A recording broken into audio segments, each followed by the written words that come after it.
Imagine acordar um dia e descobrir que o mar à sua frente vai se dividir em dois.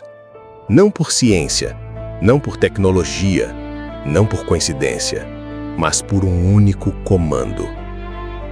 Hoje você vai ouvir uma das histórias mais impressionantes de todos os tempos. Uma história de escravidão, perseguição, desespero e de um milagre tão poderoso que mudou o rumo de uma nação inteira. A história de Moisés e da noite em que o mar se abriu. Prepare-se, porque isso não é apenas uma história antiga. É uma história sobre medo, sobre fé e sobre o impossível se ajoelhando diante da vontade de Deus. O povo hebreu vivia no Egito havia gerações. No começo eram bem-vindos. Tinham terras, trabalho e respeito, mas com o passar do tempo, o carinho virou desconfiança e a desconfiança virou medo. O faraó começou a olhar para os hebreus e não via pessoas, via ameaça. Eles estão ficando numerosos demais, pensava ele. Se um dia se revoltarem, estamos perdidos. Então veio a ordem que mudou tudo. Os hebreus seriam escravizados. O que antes era casa virou prisão. O que era trabalho virou castigo. Homens eram forçados a trabalhar até cair no chão. Mulheres eram tratadas como nada.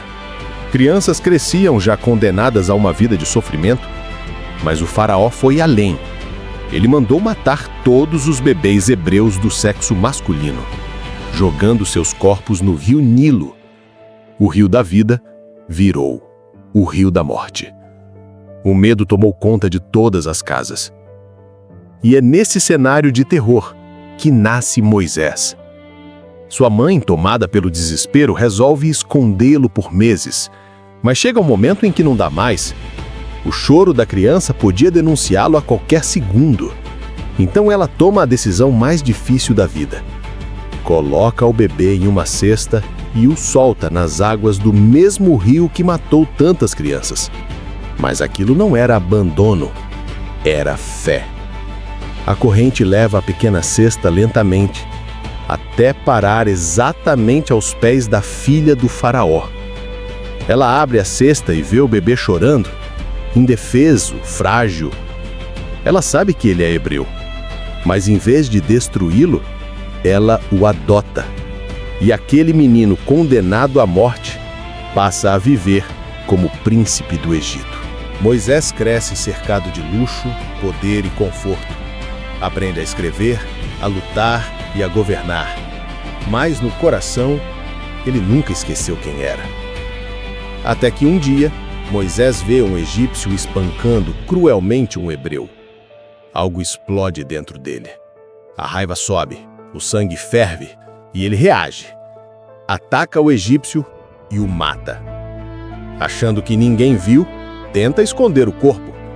Mas alguém viu. E o que era segredo vira sentença. O faraó agora quer Moisés morto. E ele foge, do palácio ao deserto, do ouro à areia, do poder ao silêncio. Durante anos, Moisés vive no esquecimento, cuidando de ovelhas, acreditando que seu passado e seu futuro estavam enterrados. Até que um dia, algo muda tudo. Ele vê uma planta em chamas, mas diferente de qualquer fogo, ela não se consome, não vira cinza. Moisés se aproxima, e de dentro do fogo vem uma voz que o chama pelo nome: Moisés. Deus fala com ele. Diz que viu o sofrimento do povo hebreu, ouviu os clamores e decidiu agir. E Moisés seria o instrumento dessa libertação. A reação dele é medo. Ele diz que não sabe falar direito, que não é líder, que não é herói. Mas Deus não volta atrás. Ele promete estar com Moisés em cada palavra, cada passo e cada enfrentamento. E o envia de volta ao Egito para fazer algo impensável: enfrentar o faraó e exigir liberdade. Moisés entra no palácio não mais como príncipe, mas como mensageiro de Deus. E encara o homem mais poderoso do mundo, dizendo: assim diz o Senhor, deixe o meu povo ir. O faraó ri, zomba, despreza e recusa. Então as pragas começam. As águas viram sangue, insetos tomam a terra, doenças destroem os rebanhos, a escuridão cobre o Egito por dias. Mas o coração do faraó continua duro como pedra. Então vem a última praga, a mais terrível. Numa única noite, o filho mais velho de cada família egípcia morre. O lamento toma a cidade. O palácio chora. O rei se quebra. E finalmente, ele cede. Vão embora. Levem seu povo e sumam da minha frente. E assim, após séculos de escravidão, os hebreus partem em busca da liberdade. Mas a paz dura pouco. O faraó se arrepende, o orgulho volta, a raiva explode. E ele envia seu exército atrás deles, centenas de carros, soldados armados, cavaleiros rápidos. Os hebreus marcham o quanto podem, até baterem de frente com o impossível. À frente, o Mar Vermelho. Atrás, o exército mais poderoso da época. Não há escapatória. O pânico se espalha, gritos ecoam, pessoas choram, e alguns acusam Moisés. Era isso que você queria? Nos trazer até aqui para morrer? Moisés se volta para Deus em silêncio. E Deus diz claramente: por que você clama a mim? Erga a vara. Moisés obedece. Ele levanta o cajado em direção ao mar. O vento começa fraco, depois mais forte, até virar uma tempestade. As águas começaram a se mover, a girar, e então o impossível acontece. O mar se abre. 2 muralhas gigantes de água se erguem, uma de cada lado. E no meio, um caminho seco. Deus havia aberto uma estrada no fundo do mar. As pessoas caminham sem acreditar. Crianças atravessam entre paredes de água, idosos passam com cuidado. Famílias inteiras veem o impossível virar realidade diante dos olhos.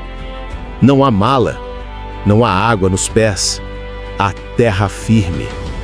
Onde antes havia morte, agora há livramento. Mas o exército egípcio entra também, confiante, arrogante, convencido de que nada poderia dar errado. Quando o último hebreu sai do outro lado, Deus ordena novamente: Moisés, erga a vara. Ele obedece, e as águas desabam. O mar ruge como um monstro. Carros são arrastados, soldados desaparecem. O orgulho do faraó é engolido pelas mesmas águas que haviam sido abertas minutos antes. Quando tudo termina, o silêncio reina. O mar volta ao normal, mas a história jamais seria a mesma. Do outro lado, o povo percebe. Eles estão livres. David Badger, nenhum soldado, nenhuma corrente, nenhuma sentença de morte. Apenas o futuro à frente. Eles cantam, eles choram, eles agradecem, eles adoram. A maior libertação da história não foi feita com espadas, nem exércitos, nem estratégias humanas. Foi feita com fé. E essa história não é só sobre o passado, ela é sobre você. Talvez hoje também pareça que você está preso, com problemas à frente e medos atrás, sem saída visível.